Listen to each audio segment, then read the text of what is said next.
आप लोग कैसे हैं। तो दोस्तों आज हम लोग बात करेंगे 7 क्लास की चैप्टर नंबर 2 का। ठीक है ना। ये SST का सेकेंड पेपर का ये क्लास है जो कि हम लोग फर्स्ट पेपर कर चुके हैं। फर्स्ट जो चैप्टर है उसे हम लोग कर लिए हैं और ये सेकेंड चैप्टर है। क्या है? सेकेंड चैप्टर है ये जो 7 क्लास की है। जिसका नाम क्या है? तो राजा और उनके राज्य। क्या नाम है दोस्तों? तो ये राजा और उनके राज्य ये चैप्टर का नाम है। और हम लोग इसमें फर्स्ट चैप्टर को कर चुके हैं। जो नहीं देखे जा करके देख लीजिएगा। तो चलिए दोस्तों शुरू करते हैं। ठीक है ना। तो 7वीं शताब्दी के बाद कई राजवंशों का उदय हुआ।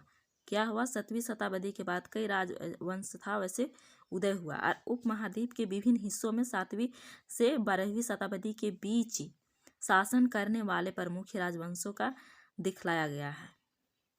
यहाँ पर जहाँ पर ये चित्र है दोस्तों देख सकते हैं, ये चित्र में दिखलाया गया है। ठीक है ना। यहाँ पर देखिए थोड़ा सा ये चित्र में इसमें गुर्जर, प्रतिहार और राजपूत, पाल और चोल और महा और चाहमानों यानी चौहानों के स्थान का निर्धारण कीजिए। क्या आप जानते हैं? तो दोस्तों देख सकते हैं ये चोल लोग का है। चोल, पांड्य और चेर, ये है चोल का। ठीक है ना। उसका बाद इधर राजपूत का है। फिर ये कलिंग कहाँ है? तो ये उड़ीसा में है, वर्तमान उड़ीसा में है। गुर्जर, प्रतिहार, ये तीनों जो थे, ये गुर्जर, प्रतिहार और राजपूत और पाल, ये किस चीज़ के लिए लड़ाई करते थे? कौन सा शहर के लिए? तो ये कन्नौज शहर के लिए लड़ाई करते थे। इसे त्रिपक्षीय संघर्ष भी कहा जाता है इस लड़ाई को। ठीक है ना। तो इसमें समझ गए। तब चलते हैं नेक्स्ट में। नेक्स्ट क्या है दोस्तों? तो नेक्स्ट है नए राजवंशों का उदय। अब नए राजवंशों का उदय 7वीं सदी आते आते उपमहाद्वीप के विभिन्न भागों में बड़े बड़े भूस्वामी और योद्धा सरदार अस्तित्व में आ चुके थे। क्या हुए थे? अस्तित्व में आ चुके थे।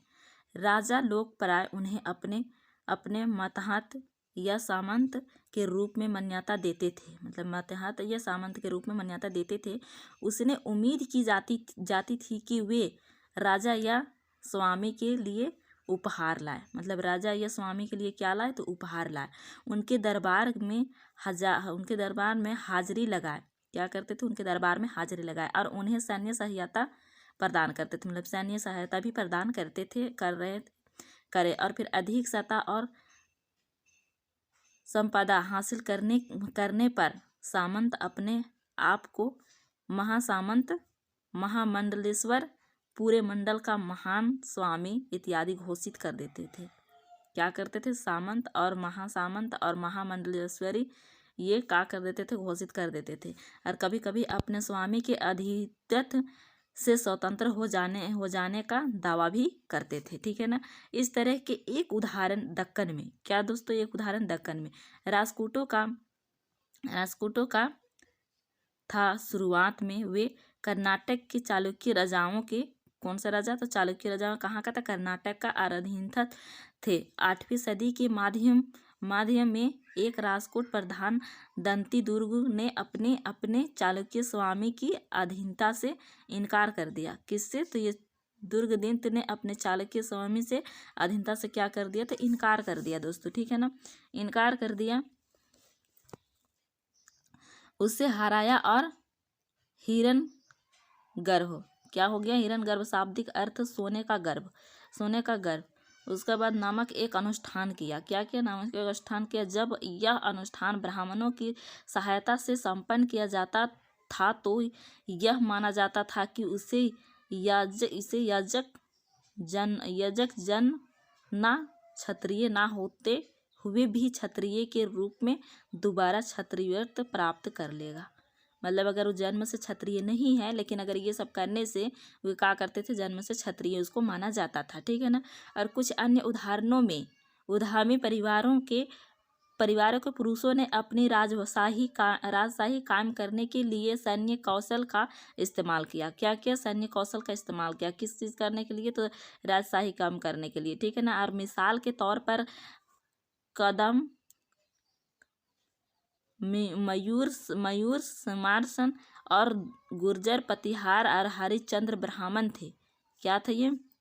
मयूर शर्मन और गुर्जर, प्रतिहार और फिर कौन? तो हरिश्चंद्र ब्राह्मण थे, जिन्होंने अपने परंपरागत पेशे को छोड़कर शास्त्र को अपना लिया।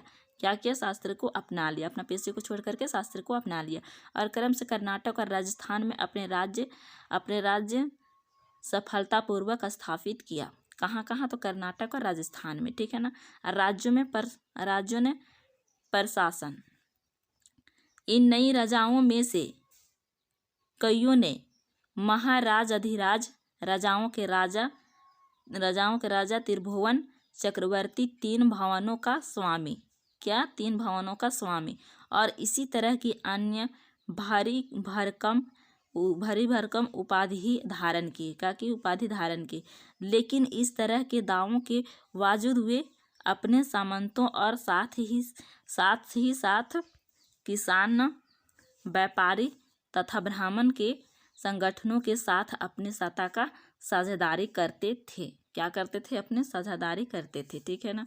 उसका बाद है, इन सभी राज्यों में उत्पादकों अर्थात किसानों, पशुपालकों और कारीगरों से संसाधन इकट्ठे किए जाते थे। क्या किए जाते थे? कि उत्पादकों का मतलब अर्थ किसानों और पशुपालकों और कारीगरों से संसाधन इकट्ठे किए जाते थे। इनके अक्सर क्या होता था? अपने उत्पादों का एक हिस्सा त्यागने के लिए बाध्य किया जाता था।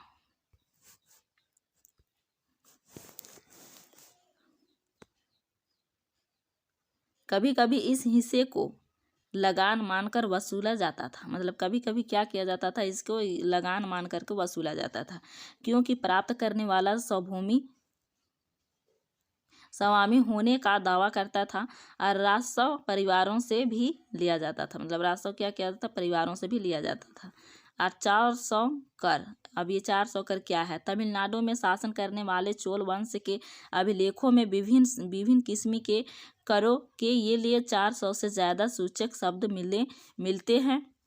और सबसे अधिक उल्लिखित कर है क्या है? तो वैटी, जो नगद की बजाय जबरन समरन के रूप में लिया जाता है। मतलब नगद के बजाय जबरन समरन में लिया जाता है, यानी जबरन समरन और कदमाई यानी कि भूराजस्व थे।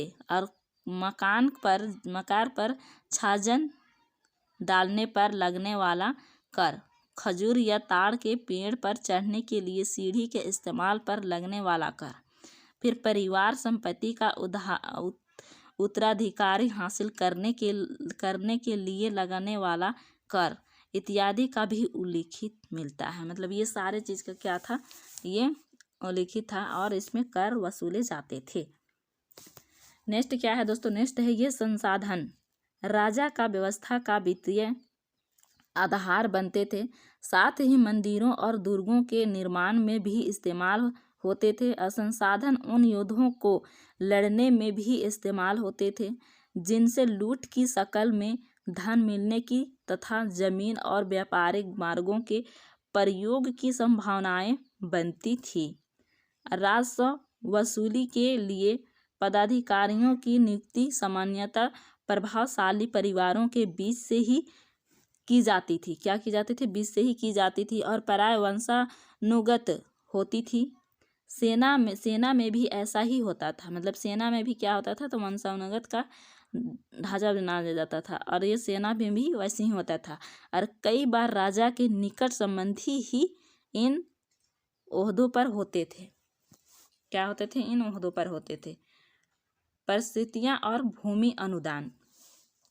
परिस्थितियां में ऐसे ब्यौरा होते हैं जो शब्द सत्य नहीं भी सकते, मतलब जो सत्य नहीं भी हो सकते, लेकिन ये परिस्थितियां हमें बताती है कि शासक खुद को कैसा दर्शाना चाहते थे। मतलब शासक खुद को कैसा दर्शाना चाहते तो उसे हम लोगों को कैसे पता चलता है? तो कुछ परिस्थितियां होता है, सिक्का होता है, उसी से पता चलता है, ठीक है ना। और मिसाल के लिए सूरवीर विजय योद्धा के रूप में ये विद्वान ब्राह्मणों द्वारा रची गई थी, ठीक है ना, जो अक्सर प्रशासन में मदद करते थे। क्या करते थे दोस्तों? जो अक्सर प्रशासन में मदद करते थे, ठीक है। अब यहाँ पर देखिए कि नागभट्टी की उपलब्धियाँ। कई शासकों ने परिस्थितियों में अपनी उपलब्धियों का बखान किया है और अपने पिछले साल गुप्त शासक समुद्र की परिस्थिति के बारे में पढ़ा है। जी हाँ, पढ़ा है हम लोग, जो पिछले 6 क्लास में पढ़े हैं उसमें। संस्कृत में लिखी गई ग्वालियर मध्य प्रदेश में पाई गई है। कहाँ पाई गई है? तो मध्य प्रदेश में। और एक परिस्थिति में प्रतिहार नरेश नागभट्टिया के कामों का वर्णन इस प्रकार किया गया है। आंध्र प्रदेश, सौंदर्य सिंध और विदर्भ महाराष्ट्र का एक हिस्सा और कलिंग उड़ीसा का एक हिस्सा है। और के राजा के उनके आगे तभी धराशायी हो गई जब वे राजकुमार थे। उन्होंने कनौज के शासक चक्रवृद्ध को विजय किया। उन्होंने वंग बंगाल का हिस्सा है, फिर अंतरत गुजरात का हिस्सा है, फिर मालवा मध्य प्रदेश का हिस्सा है, और किरात वनवासी और तुर्क और मत्स्य दोनों उत्तर भारत के राजाओं के प्रजाति किया गया है। ठीक है, अब यहाँ पर देखिए दोस्तों क्या है। राजा लोग प्राय ब्राह्मणों को भूमि अनुदान के प्रस्तुति करते थे और ये ताम्रपत्रों पर अभिलेखित होते हैं, जो भूमि पाने वाले को दिए जाते हैं। क्या करते हैं? जो भूमि पाने वाले जो रहते हैं उसे दिए जाते हैं। जैसे कि यहाँ पर आप देख सकते हैं, ये ताम्रपत्र है। ठीक है, यहाँ पर देखिए, यह थोड़ा संस्कृत और थोड़ा तमिल में लिखा हुआ ताम्रपत्र का एक संग्रह है, जिसमें 9वीं सदी में एक शासक के द्वारा दिए गए भूमि अनुदान का उल्लेख है। जिन कड़ियों से ये पत्र जुड़े हैं उन पर राजसी मुहर लगी है, जो यह बतलाने के लिए है कि यह एक प्रामाणिक दस्तावेज है। ये मुहर कहाँ लगा हुआ है? तो ये वाला लगा हुआ है। ये क्या चीज में लिखा हुआ है दोस्तों? तो ये ताड़पत्र में लिखा हुआ है। ठीक है ना। नेक्स्ट है, भूमि के साथ क्या क्या दिया जाता था? तो दोस्तों भूमि के साथ में क्या क्या दिया जाता था? यह चोलों के द्वारा दिए गए भूमि अनुदान की, मतलब चोलों लोग में इसको दिए गए, चोल शासन में इसको दिए गए थे, तो तमिल भाग का एक अंश है। हमें मिट्टी के मेड़े बनाकर साथ ही कांटेदार झाड़ियां लगाकर भूमि की सीमाओं को चिन्हित कर दिया है। इस भूमि पर ये चीजें हैं कि फलदार वृक्ष, पानी, भूमि, बगीचे और फलोद्यान, पेड़, कुएं और खुली जगह, चरागाह, एक गांव बाबी और चबूतरे, नहरें, घाई, नदियां और दलदली जमीन, और फिर क्या है, हौज, अनागर, मछलियों के तालाब, मधुमक्खियों के छत्ते और गहरी झीलें। क्या क्या है, इस चीज को आप ध्यान रखेंगे यहाँ से। ठीक है ना, ये बहुत इंपॉर्टेंट है। जिसे यह भूमि मिलती है वह इसे कर वसूल कर सकता है। वह न्यायाधिकारियों द्वारा जुर्माने के तौर पर लगाए गए कर वसूल सकता है। पान के पत्तों पर लगने वाला कर, बुने हुए कपड़ों पर लगने वाला कर और साथ ही साथ वाहनों पर लगने वाला कर वसूल सकता है। वह पक्की ईंटों के बने ऊपरी माले पर बड़े कमरे बनवा सकता है, बड़े और छोटे कुएं खुदवा सकता है और पेड़ और कांटेदार झाड़ियां लगवा सकता है। जरूरी हो तो सिंचाई के लिए नहर बनवा सकता है, मतलब जरूरी हो तो सिंचाई के लिए क्या कर सकता है, तो नहर भी बनवा सकता है। ठीक है ना। उसे यह सुनिश्चित करना चाहिए कि पानी बर्बाद ना हो और तटबंधों का निर्माण हो, मतलब पानी बर्बाद ना हो और तटबंधों का निर्माण हो जो पानी नहीं भाग सकता है। लेख में सिंचाई के जितने संभव स्रोतों का उल्लेख है उनकी सूची बनाइए और विचार विमर्श कीजिए कि इनका कैसे इस्तेमाल होता है, मतलब ये क्वेश्चन टाइप में है। ठीक है ना, इससे कोई ज़रूरत नहीं है। नीचे चलते हैं। 12वीं शताब्दी में एक बृहद संस्कृत काव्य भी रचा गया, जिसमें कश्मीर पर शासन करने वाला राजाओं का इतिहास दर्ज है। कहाँ का राजा जो शासन करने वाला का इतिहास का दर्ज है, तो ये कश्मीर का है। ठीक है ना। और कलहन नामक एक रचनाकार द्वारा रचा गया। मतलब कल्हण नामक एक रचनाकार है, उसके द्वारा रचा गया। और कल्हण ने अपना वृत्तांत लिखने के लिए शिलालेखों, दस्तावेजों और प्रत्यक्षदर्शियों के वर्णनों और पहले के इतिहासों समेत अनेक तरह के स्रोतों का इस्तेमाल किया। क्या किया? तो इस्तेमाल किया। परिस्थितियों के लेखकों से भी वह अक्सर शासकों और उनकी नीतियों के बारे में आलोचनात्मक रुख दिखलाता है।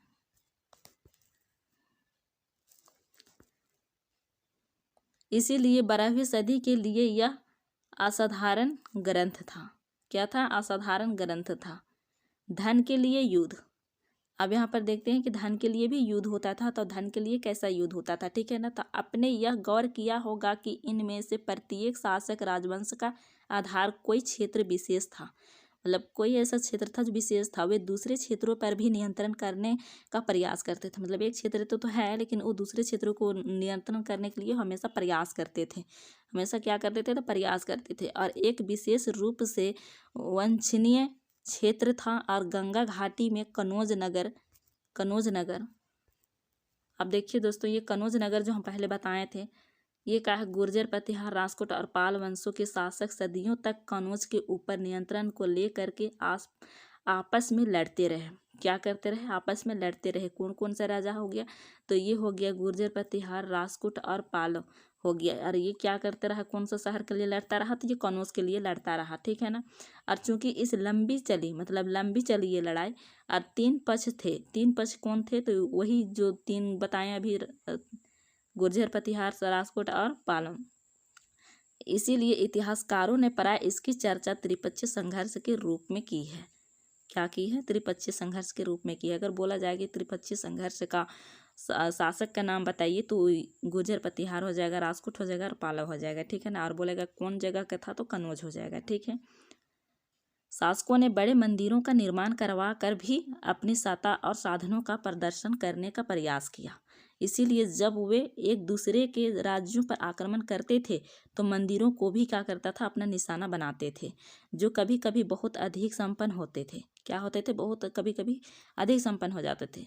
जैसे कि हो गया अफगानिस्तान के गजनी का महमूद, ऐसा ही एक शासक है जिन्हें धार्मिक पूर्वाग्रह से प्रेरित हो उपमहाद्वीप पर 17 बार हमला किया था। कितने बार हमला किया था? तो 17 बार हमला किया था। कौन था? तो ये गजनवी मुहम्मद था, ठीक है ना। और फिर 1000 से 1025 ईस्वी हमला किया। मतलब इतना के बीच में वो 17 बार हमला किया। उसका निशाना था संपन्न मंदिर, जिसमें क्या था? गुजरात का सोमनाथ मंदिर भी शामिल था। क्या था? संपन्न मंदिर था, और उसका गुजरात का ये सोमनाथ मंदिर भी क्या था? तो शामिल था। और महमूद जो धन उठा ले गया, उसका बहुत बड़ा हिस्सा गजनी में एक वैभवशाली राजधानी के निर्माण में खर्च हुआ, ठीक है ना। युद्ध करने वाले दूसरे राजाओं में चहमान भी थे, यानी चौहान के रूप में जाने गए।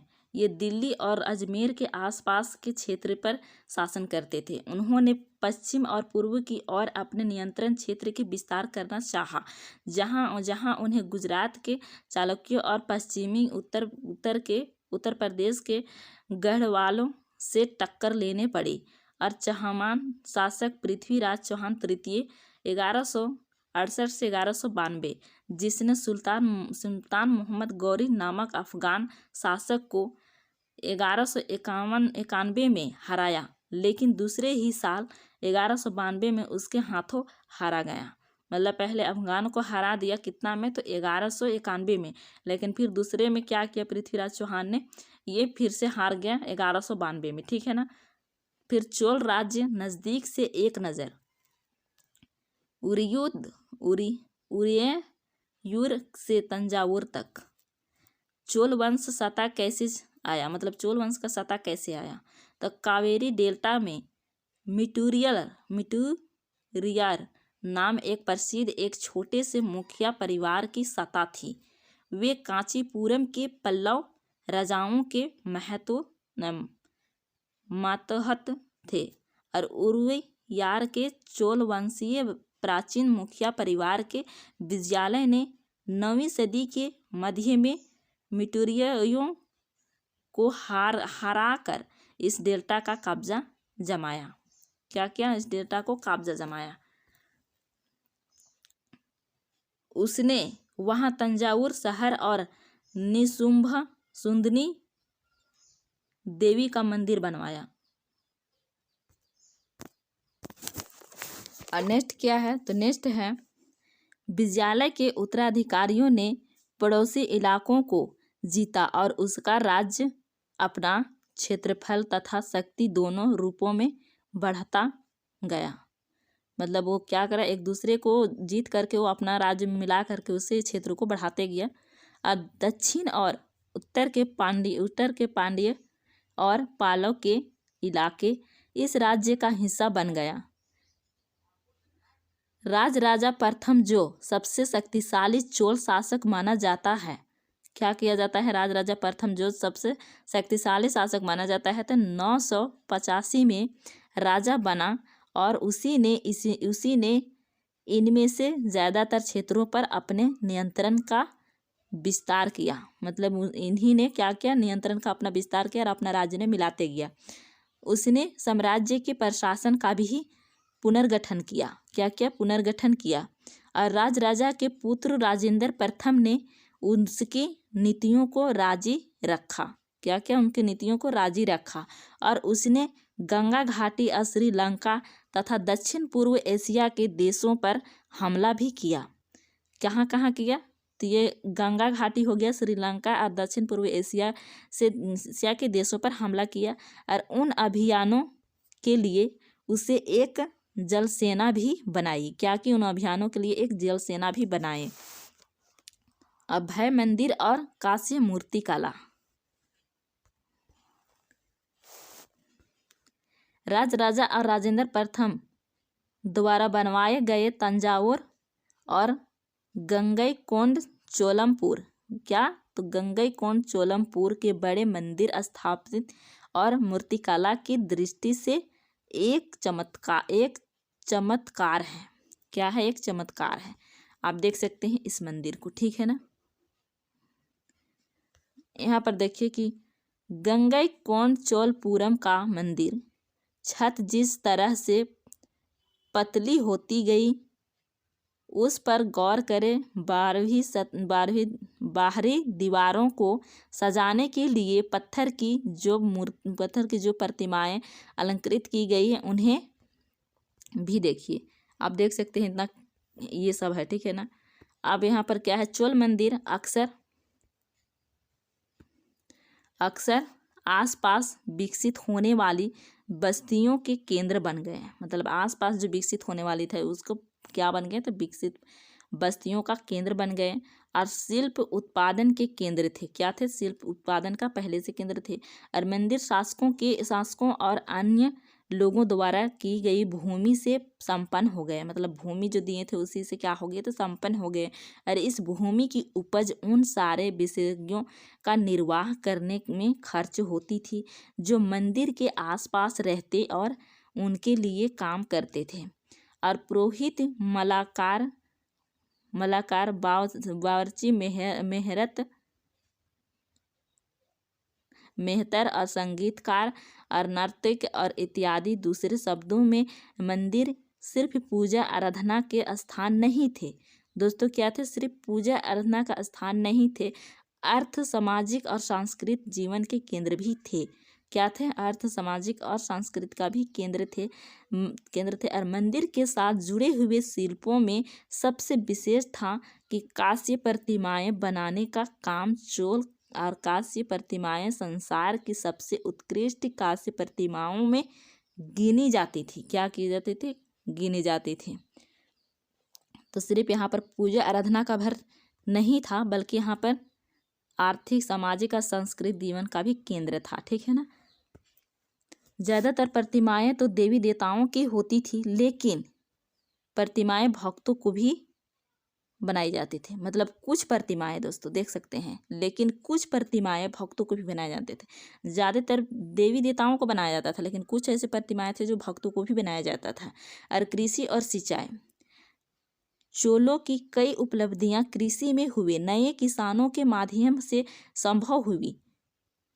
गौर कीजिए कि कावेरी नदी बंगाल की खाड़ी में मिलने से पहले कई छोटी छोटी शाखाओं में बढ़ जाती है। मतलब बंगाल की जो खाड़ी में है उसमें गंगा नदी में छोटी छोटी नदियाँ कितने जगह बढ़ जाते हैं, बंगाल की खाड़ी तक पहुँच गई हैं, मतलब वहाँ पर खाड़ी में पहुँचते तक ये शाखाएँ बार बार पानी उलीचती है और जिससे किनारों पर उपजाऊ मिट्टी जमा होती रहती है। और शाखाओं का पानी कृषि विशेष चावल की खेती के लिए आवश्यक आर्द्रता भी मुहैया कराता है।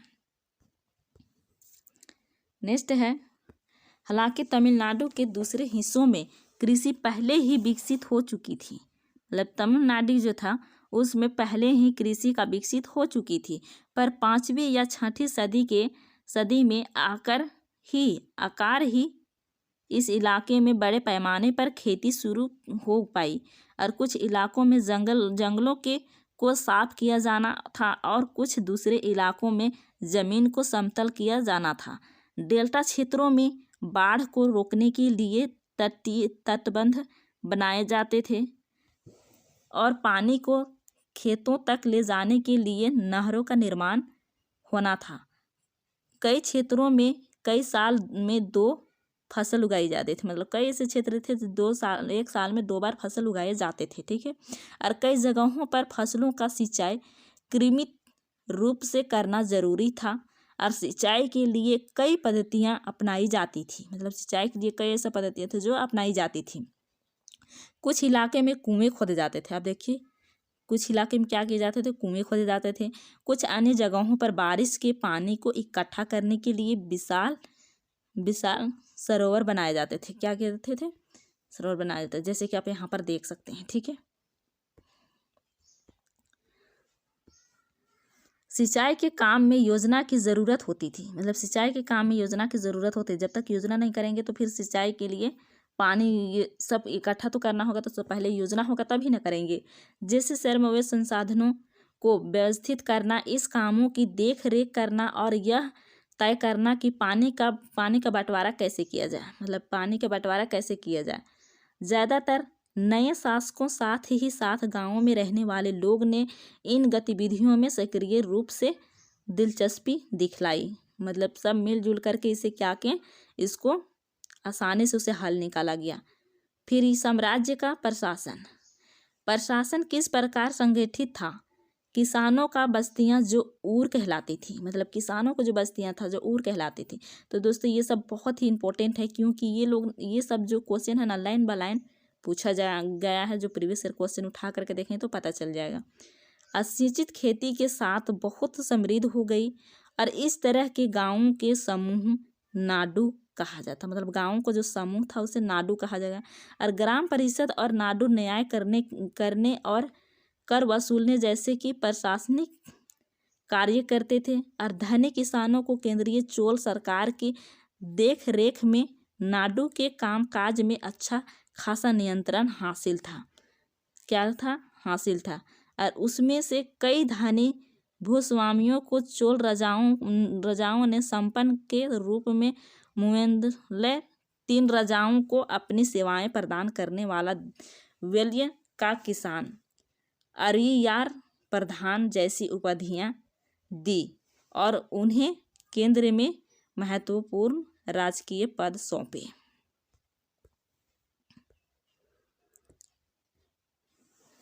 अब इसे देखिए दोस्तों, इसमें क्या है कि भूमि के प्रकार।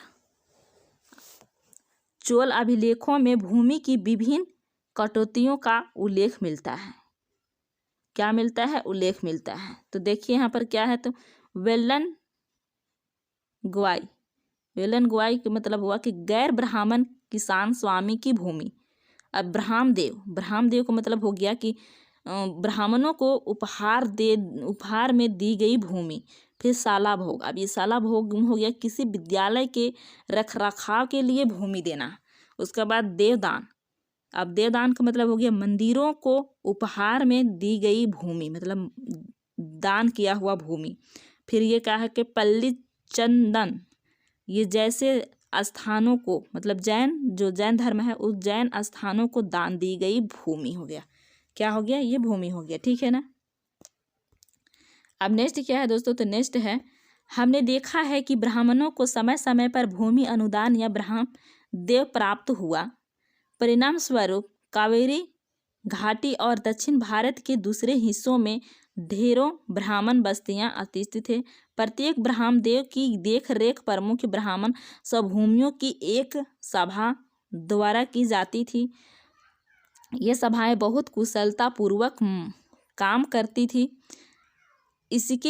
इनके निर्णय शिलालेखों में प्राय मंदिरों की पत्थर की दीवारों पर ब्यौरावार दर्ज किए जाते थे और नगरम के नाम से ज्ञात व्यापारियों के संघ भी अक्सर शहरों में प्रशासनिक कार्य संपादित करते थे।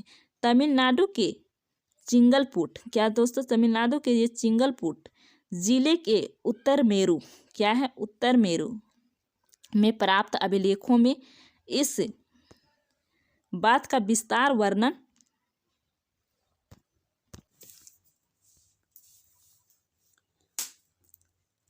ब्राह्मण की सभा संगठन कैसा था।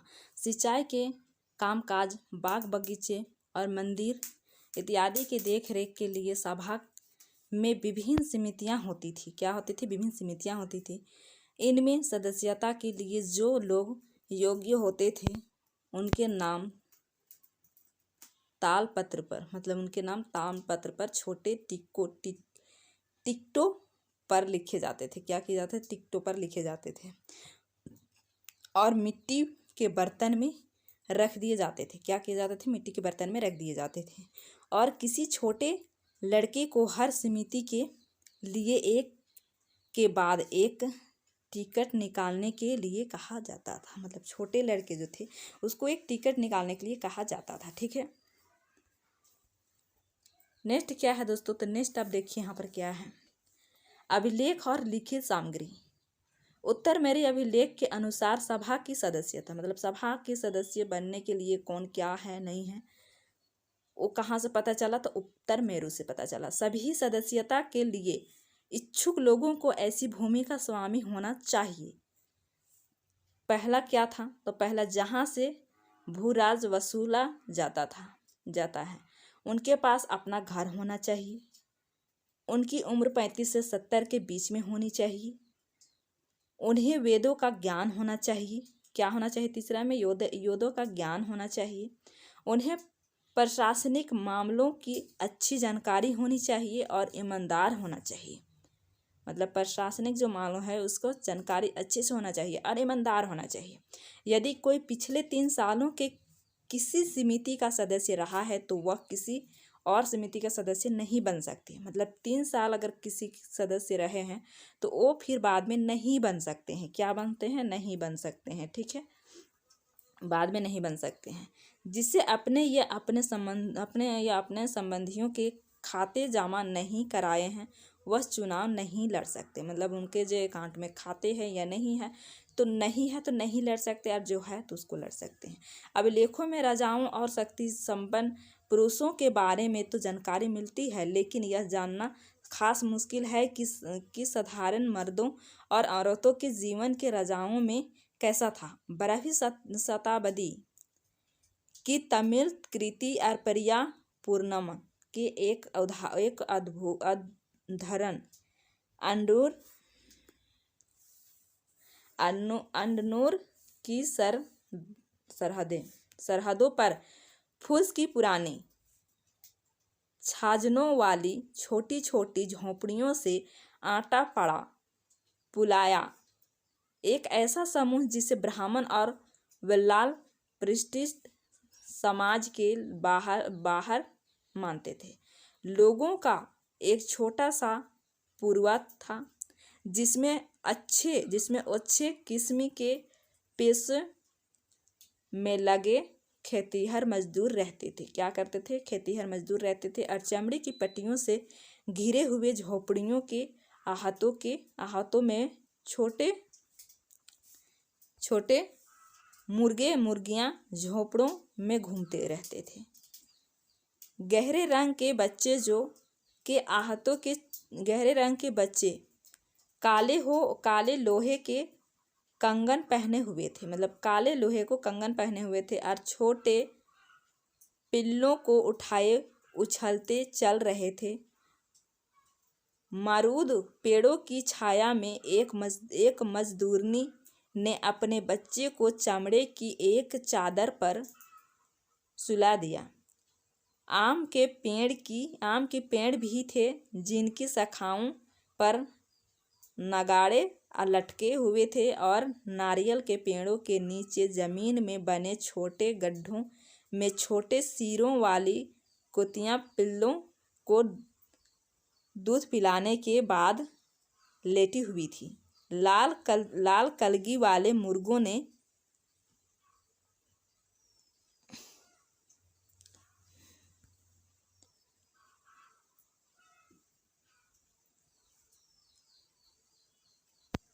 पो फूटने से पहले तगड़े लुआयार पुलाया का, ये सब क्वेश्चन नहीं आएगा। जो क्वेश्चन आना है उसको हम लोग इम्पोर्टेंट देख लिए हैं। तो दोस्तों आज का वीडियो में इतने ही। अगर वीडियो अच्छा लगा हो तो लाइक शेयर और कमेंट करके ज़रूर बताएंगे। और जो चैनल को सब्सक्राइब नहीं किए चैनल को सब्सक्राइब कर लीजिएगा। ऐसे नोटिफिकेशन तो बहुत जल्द आने वाला है, आ जाएगा नोटिफिकेशन। जब तक नोटिफिकेशन नहीं आता है इसको हम लोग करेंगे, फिर हम लोग प्रीवियस क्वेश्चन लगाएंगे और बीच बीच में फिर इसको अगर नहीं पूरा होगा तो हम लोग इसको डालते रहेंगे। ठीक है, तो फिर मैं